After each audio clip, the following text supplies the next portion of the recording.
the Star Wars Expanded Universe. So today, we have for you a short story and a novel titled Crosscurrent. Of course, today for you will be a completely different day for me because I decided to do something new.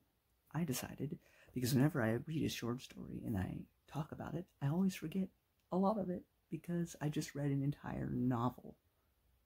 So, the short story sections will always be pretty short because it's a short story and I don't want to spoil it too much. But decided better to write some notes to remember exactly what happens. Give it to you right when I finish it. Read a novel and do that for you. So I'll be wearing different clothes probably and whatnot whenever the cross current part of the video comes up. Anyway, today I have for you Good Hunting by Christy Golden. Jaina Solo is a Jedi Master now. I don't know if she was before, but for sure now she is. It's been some time since everything with Legacy, and there's a Jedi Temple on Shadow Mod now. Don't know if there was before, but there is one now. Tino Ka, Jaina, and Elena are all hanging out. Elena has a pet, Nexu, called Anji. Now, a Nexu, if you don't know, is that thing that sliced Padme's back in episode 2 on Geonosis. So, that's a pet now. And they get attacked by something. That is the short story. If I tell you anything more, I'll be spoiling it all. It's a couple pages long. That's it. I don't remember which insider it was in, because I got this on Google Doc, but it was in an insider. I'm sure Matt Wilkins will do a much better job once he gets to this short story, but that's pretty much it. It was a fun little read. It was nice to see a bit more of Elena, because I don't know if she's going to become a big character or not, but she's the daughter of Jason Solo and Tino Ka, so I'm interested. I like that she really likes animals, like Jason used to, but she also likes to hunt and do all that stuff like her mother, so I think that's really cool. Other than that, there's more spoilerish things. Don't know if that's going to lead to anything later, but some interesting stuff goes down. Interested to see what happens with that later, if anything comes of it. I guess we'll see next time. Anyway, time to get into the main review, Crosscurrent. So I will see you then, which will be multiple days from now for me, but instantly for you. So till then, it's like 50 degrees. So Crosscurrent, non-spoiler. So it's interesting. We have a storyline with Jaden Core, and if you don't know who Jaden Core is, he is the player character you can play in Jedi Academy. Now, of course, in Jedi Academy, you can be a woman, you could be a human male, you can be a Rodian, the Greedo, you can be a Twi'lek. So the thing that's always to remember with video games is that basically the main plot is usually true. Any deviations or paths, like where you can end up overthrowing the Emperor or something like that and become the new ruler of the Empire or something weird like that in the the Kyle Katarn games, obviously is not true. But the main good ending is true story is true. Now the gameplay and stuff with like you killing like millions of bad guys, that's usually not true. And so now we know, because of this story, that the canonical way to play Jedi Academy is to play as a human male, because that's what Jaden Core is in here. But just so you know, if you didn't know who Jaden Core was, he was in a single mission. We saw him there for a second in the Legacy of the Force series that gets brought up here, but he hasn't really had a big part since his own video game. So, which even then you could play as anybody you wanted to. So, but now we know if you're trying to play canonically, what he should be. Anyway, the 3 different storylines is there's Jaden Core. He gets these weird visions of Force users like Mara Jade, Cam Salazar, and other people asking for help. So he feels like he has to do it, and he's also dealing with regret over the events that happened during the Civil War with Darkitis and everything. I mean, that's not really regrettable, but he did kill, innocent people, because when they did their assault on the Centerpoint Station, there were bad guys on there, ill-intentioned people, but there are also just scientists and engineers there as well. And so he feels really, he has a lot of doubt now about, why am I a Jedi? Why am I here? Why am I doing this? Because of that. And he's also starting to get the blue electricity coming out of his fingers, because now he's maybe tapping into the dark side. We don't know. There's also a story that takes place 5,000 years in the past. That's right, 5,000 years in the past.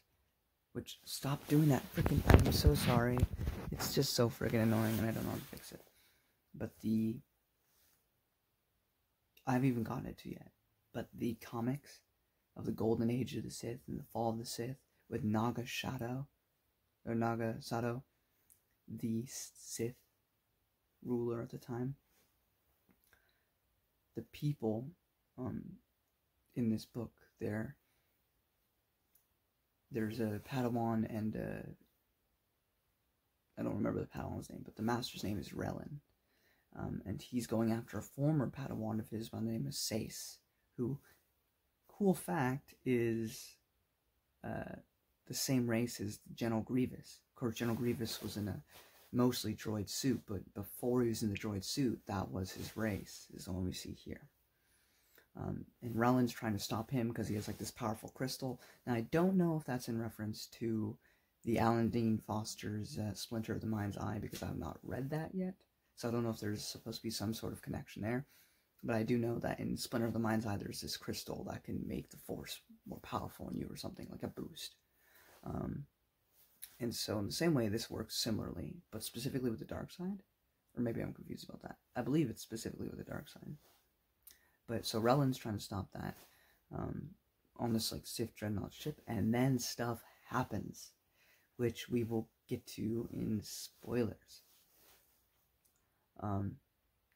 We also have an Inzadi, the vampires of the Star Wars Expanded Universe, which this is the first time I've read about them. I know about them, and I know there are other short stories and stuff, like in the Tales from the Cantina or whatever, from the Mos Eisley's Cantina.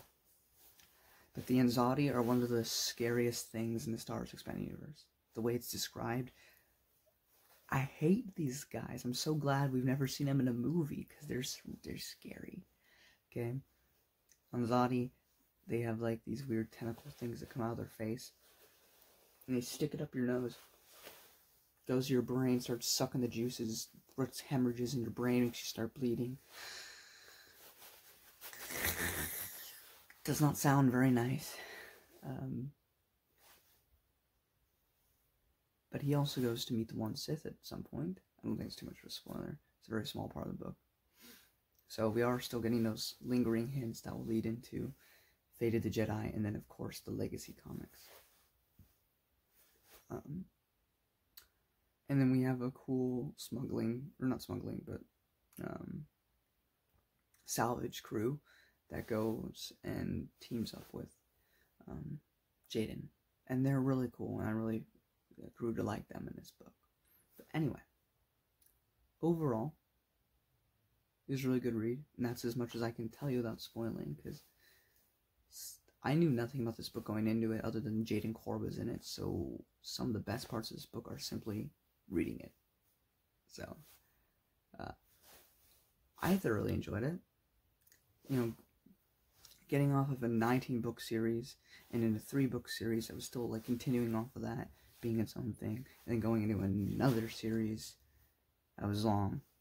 It was nice to have this kind of one-off. Now I know there's the next big book I'm going to be reading is Reptide, and that will deal with the events in this book. But as it stands, it's pretty much self-contained story. I mean, there's bigger things at play, but it's a self-contained story, which was nice to have apart from the long story arcs. That's about it. If you don't want spoilers, it is time for you to get out.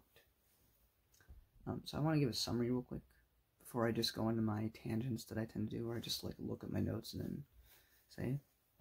So as I said in non-spoilers, there's these 3 different storylines apart, but they all kind of converge. The characters from the 5,000 years ago, they do a misfire with their hyperspace jump, and instead of going really fast in space, they go really fast in time to present day for us, with, Darth Kaitis having just been, not just, but it's been a bit, but having been defeated, having a civil war come to an end, and then we have people from 5,000 years ago coming back today. I really enjoyed the struggle that Relin had with the dark side. For a book that, just introduced these characters, it was really thrilling because I didn't know who would survive, who would die. To be honest, even Jaden could die because I didn't think he was that big of a character. No one would miss him if he was never mentioned again. No one would, right? So I was afraid for all of them. But I really enjoyed Relin from 5,000 years ago.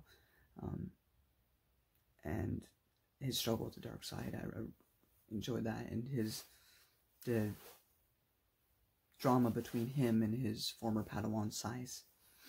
I enjoyed Jaden Korr's struggle, and his, figure out his place. I enjoyed the whole plot with the cloning during the Throne era, which we'll get to when I go on my tangents. I enjoyed the new characters, the salvage crew, Mur and, what's his name? Kedron human, and Mur the, I don't remember the race, but it's the Conehead guys, Kiyoramundi from the prequels, that type of person. I don't remember the name of it though, but it was cool. And I overall really enjoyed it, and then all the little sneak peeks with the one Sith and Darth Krayt sleeping, or being in hibernation, or whatever it is they said, because he has to show up like 100 years from now, so of course he has to be in some sort of cryo sleep or something like that. So that was interesting. And then we move on. Oop. And then we head into my little tangents. So I didn't realize that Kyle Katarn trained Jaden. That was really cool to learn. I knew that they were kind of his master in the video game, but he was also mastering like another kid, so I don't know how that was working, but it's still cool.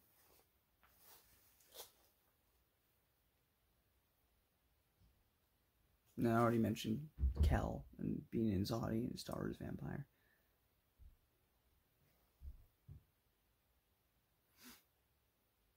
Now Krull begins the story looking for Darth Krayt. And he ends up going to Korriban, because of course the ancient Sith place has been used in KOTOR, and probably those comics I haven't read yet, and everybody always returns to Korriban. Darth Bane went there to get his weird bug suit thing. Everybody heads to Korriban. But he meets the one Sith. And they say that Darth Krayt is kind of like in suspension, because he's waiting for his time to come. There's other Sith kind of taking his place for now. The one Sith, though, really don't like Bane, because Bane was all about the rule of 2, which is that you only have 2 Sith at a time. The Master and the Apprentice. The Master who has the power, and the Apprentice who craves it. That was by the original Siths, but he re-established it, and that stuck up until, well, I guess him, because Kaitis kept with it, and so did Palpatine. I mean, he would use other dark side users, but he only had usually one apprentice. So,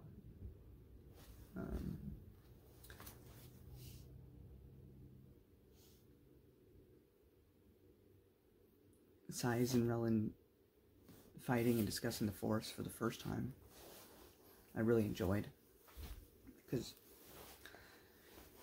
it's always been a thing with, and it seems like these old Jedi are also plagued by it, which is just shutting out emotions entirely, which is an issue. And that's why Luke's order works, but the old one didn't. It's because people can get married under Luke's order. They can have relationships. Relationships aren't wrong so long as you know to control that. So, there's also just some good writing here. Like, the line where Rellen's new apprentice ends up dying. Spoilers, but we're in the spoiler section. He says, when's the last time you've smiled? Or laughed? That was a powerful line.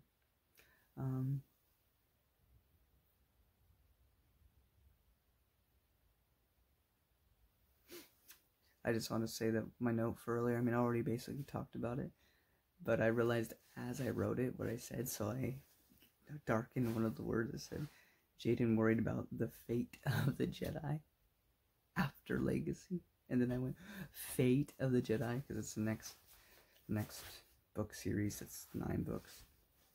Anyway. Survivor's Quest connection, because what's his name again? I keep forgetting. I wrote it down. Kedron. His parents were children aboard the Outbound Flight project, which I still haven't read yet, because that's a prequel era book, but that's with Thrawn and Master Sabayoth, the original, not the clone, and the events that happen there, which all still converge because of the Yusong Vong, because of the events on Rogue Planet, which lead to Outbound Flight, which then lead to all this. So cool. But I read Survivor's Quest already, so I know what that's about. But I just liked all the connections that were fit into this small little book.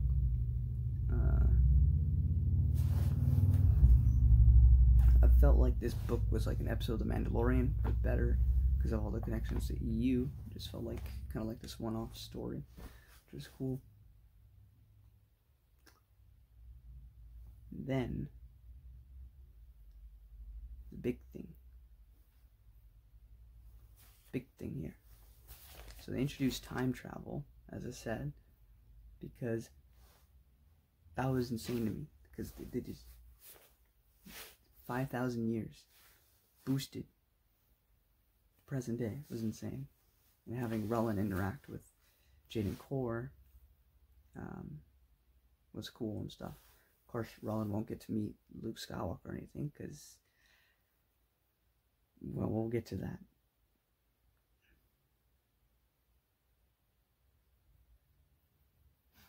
And Rellen's definitely falling for the dark side, but he doesn't care, because he simply wants to kill his former apprentice, kill the Sith ship, and then die. Because he knows if he lives, he'll probably become bad, but he's hoping to just die, and then not have to worry about that. When Jaden and Kedron go to the base on the moon, they find out that the Thrawn era Imperials were trying to make Jedi and Sith clones, or ones that were like both at the same time. And all that ended up doing is making them go absolutely crazy. And that whole section was really just, I enjoyed the mystery of it. I'm usually over and done with Imperials, but of course they're already dead, so for who knows how long, so it's okay.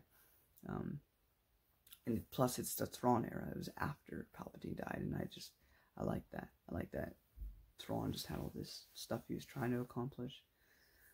Not all of them succeeded. Other stuff got stopped. But he was truly just like thinking ahead of the curve on everything.